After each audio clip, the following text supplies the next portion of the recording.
불시잡변 공에 대한 비판에 대해서 알아보겠습니다. 이 한 장이 그 불시 진가에 대한 내용을 진짜 가짜 이거 가짜 이렇게 진가의 변에 대해서 내용을 얘기를 하고 있는데 그 원문에서 제일 핵심되는 부분을 뽑자면 이 부분인 것 같습니다. 천지의 상구함이나 만물에 상생하는 것을 가라고 하고 환이라고 하니 이는 어떻게 된 말인가? 즉 천지 만물이 이렇게 뻔히 다 있는데 상구 상생한데 이걸 불교에서는 뭐 이것은 어떤 식으로 얘기해요? 불교에서는 보면 그 경전에 보면 과거는 이미 지나갔고 미래는 아직 오지 않았다. 현재에 대해서도 마땅히 생각해야 하리라. 아무것도 단단한 것은 없다고. 뭐 이런 식으로 얘기하는 구절이 있잖아요. 혹은 금강경 같은 데서도 그 일체 모든 법이 다 그 번개 같고 그런 것이고 몽환 꿈과 같고 꿈, 환상, 물거품, 그림자와 같은 것이다. 이런 식으로 얘기를 하잖아요. 그렇죠? 공성에 대해서 불교에서 이렇게 공성에 대해서 표현을 하는데 공성에 대해서 이런 식으로 표현하는데 네, 이거를 비판하는 거예요. 이제 천지가 상구하고 만물이 상생하는데 어떻게 이렇게 모든 것이 다 몽환포영이요 뭐 단단한 것은 없다 이런 식으로 얘기할 수 있는가 이런 식으로 비판하는데 근데 여태까지 제가 그 불시잡변을 그 계속 봐오면서 느낀 거는 첫째로 이제 정도전이 그다지 불교에 대해서 그다지 깊은 이해를 가지고 있지 않다. 그런 것을 좀 느꼈고 그리고 여기서도 하는 얘기가 그냥 그 불교의 어떤 깊은 의미에 대해서 이런 하는 그 이해해서 그걸 갖고 비판하는 게 아니라 그냥 그 일상적으로 이제 보통 사람들이 이제 그냥 간단하게 생각할 수 있는 수준으로 그냥 이런 식으로 비판을 하고 있어요. 그러니까 우선은 정도전이 별로 불교에 대한 이해가 깊지는 않은 것 같다. 그런 식으로 생각할 수 있고 그렇다면 불교의 공이라는 것은 과연 공이라는 것이 좀 이해하기 힘들잖아요. 난해한데 과연 뭐 어떻게 생각해야 될까? 불교에서는 진제와 속제라는 게 있잖아요. 진제와 속제. 근데 이거를 이제 초기 경전에서는 속제를 진제, 속제 이렇게 얘기하는 거는 이 진짜가 틀렸네. 진짜가 이겁니다. 이거. 진제와 속제를 얘기할 때 초기 경전에서는 보통 속제를 어떻게 얘기하냐면 세간법이라고 얘기를 해요. 세간법. 즉 세상에서 상식적으로 통용되는 그런 진리. 즉 나를 개똥이를 개똥이라 이렇게 불교는 무아를 주창하잖아요.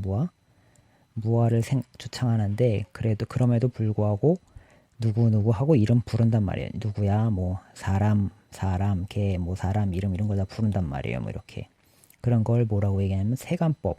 즉 세상 사람들이 상식적으로 가지고 있는 그런 생각이다. 이런 식으로 해서 세간법이라고 얘기를 하고 그게 속제. 이게 그 이후에 반야부 계통 경정들이나 뭐 이런 쪽에서 진제와 속제는 이제 완벽 정립이 된 내용인데 그 세간법과 이 불교의 진리인 중도연기법 이것에 대해서 이걸 진제, 이걸 속제 이렇게 반야경 쪽에서 이제 오면은 이렇게 분류해서 얘기를 해요.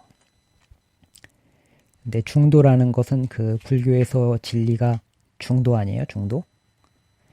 중도라는 것은 이 중도와 연기법, 무와 공 이런 게 다 같은 것에 다른 측면을 얘기하는 건데 조금씩 그 단어가 다르니까 암만 해도 그 보는 측면이 보는 방향이 약간씩 다르죠.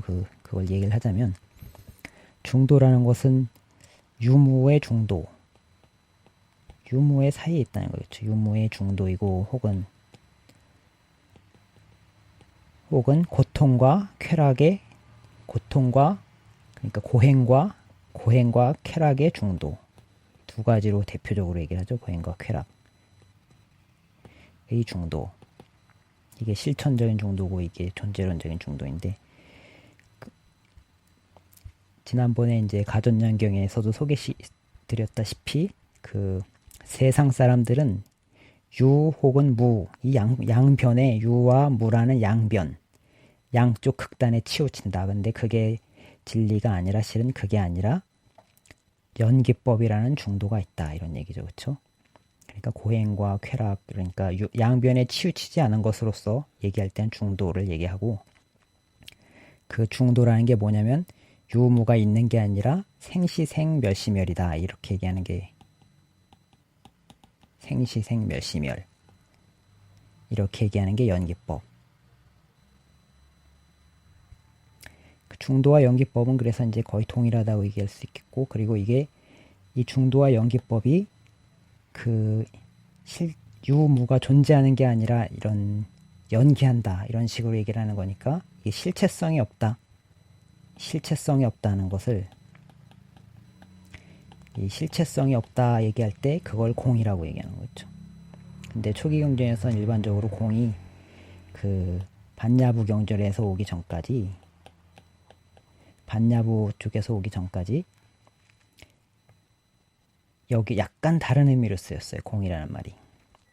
공이라는 말이 일반적으로는 허공에 비유해서 공처정, 이런 그 구차재정에서도 공처정이 있잖아요. 그러니까 물질이 아닌 것, 그렇게 쓰였는데 그게 좀 더 그 의미가 확대되면서 비실체성을 가지고 이제 반야부 쪽으로 오면 이게 의미가 좀 더 진화를 하죠. 이제 공이라는 의미가 약간 진화를 해서 비실체성을 가지고 있는 것으로. 근데 부처님은 공이란 말은 이 허공, 물질이 아닌 그런 비실체성을 얘기하는 걸로 썼고, 그리고 그 일반적으로 그 후대에 와서 공이라고 하는 것 대신에 일반적으로 부처님이 쓰신 얘기는 무아라는 얘기가 사실 공이라는 거하고 거의 똑같은 얘기예요. 무아라는 얘기를 많이 썼죠. 그러니까 무아하고 공이, 이게 무아도 나가 없다. 왜 이게 비실체성이냐면 부처님은 항상 어떤 그 순박한 단어를 좋아하셨고 좀 충격이 있는, 사람한테 곧장 딱 들으면 이렇게 그 시인들이 보면 얘기할 때 너무 추상적인 단어는 사람한테 딱 찌르질 못한다고 그러잖아요. 그런 것처럼 부처님도 이렇게 딱 나한테 딱 마음에 와닿는 단어를 쓰셨다면, 아라고 하는 말이 굉장히 와닿잖아요. 우린 나는 있다라고 생각하는데 그게 없다. 그러니까 공이라는 거하고 그 아라는 게 모든 실체의 대표로 나왔다고 생각하면 되죠. 그렇죠? 나의 이런 나라는 실체가 없다 이런 식으로. 그러니까 비슷한 말이에요. 다 중도, 연기법, 무와 공이 약간 보는 측면이 다른 비슷한 말들이다 이렇게 생각하면 되겠고. 그러면 그 무아라는 게 이게 뭔지 아시는 분 아시고, 윌슨, 톰 행크스가 나온 그 캐스터웨이라는 영화에서 톰 행크스가 나왔는데, 그 영화에서 톰 행크스가 거의 로빈슨 크루소처럼 무인도의 어떤 난파를 해서 고립돼서 살잖아요. 그러면서 그 배구공에다가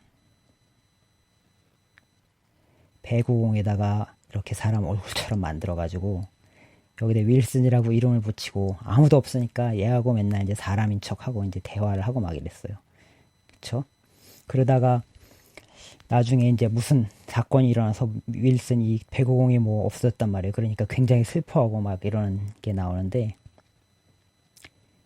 이게 지금 보자면 부처님은 아라는 게 실제로는 없는데, 우리가 무아를 설명할 때 무아가 아라는 게 없는데 실제로 우리가 그것을 진실에서 보자면, 진재에서 보자면은 아라는 게 없다. 근데 이걸 가지고 자꾸만 뭐라고 해요? 길게 기른다라고. 기른다. 장,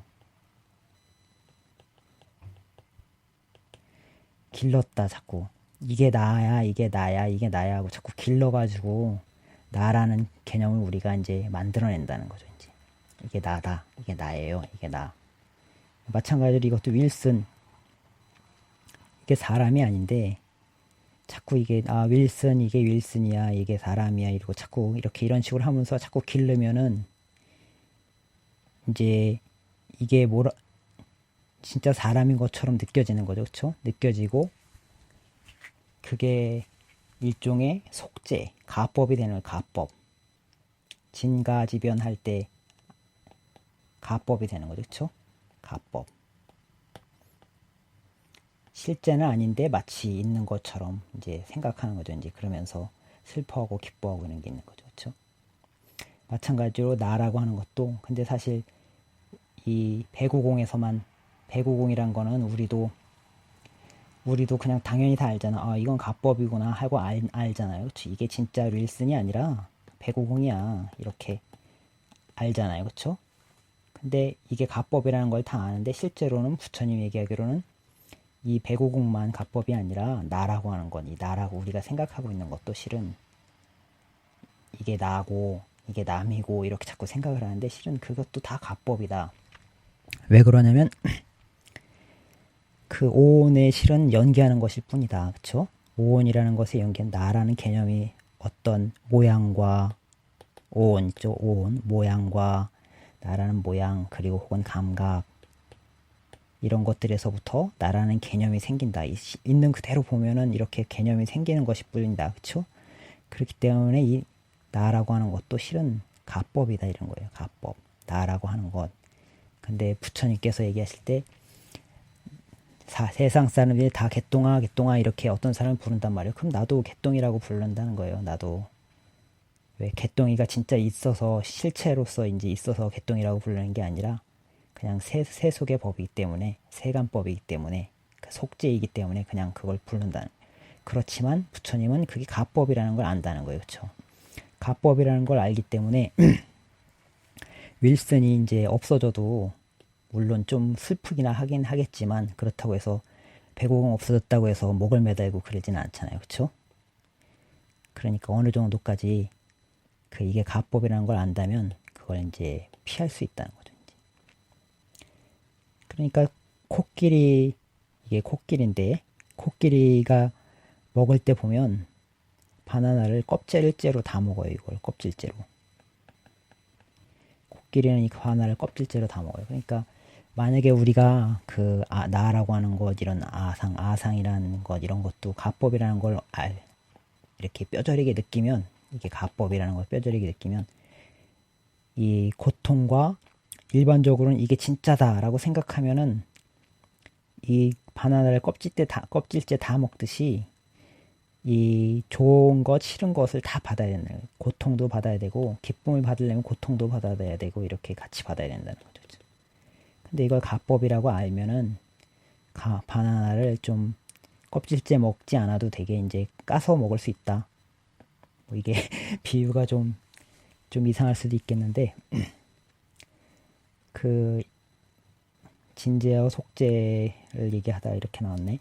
근데 어쨌든 이 바나나를 먹을 때 이렇게 이게 가법이라는 것을 모르는 거는 껍질째 다 먹어야 되는 건데 고통, 기쁨, 고통도 다 받아들여야 된다는 거죠. 지금 모르면. 근데 이걸 가법이란 걸 알면은 그 껍질은 빼고 이렇게 먹을 수 있는 그런 능력이 생긴다라고 생각했어요.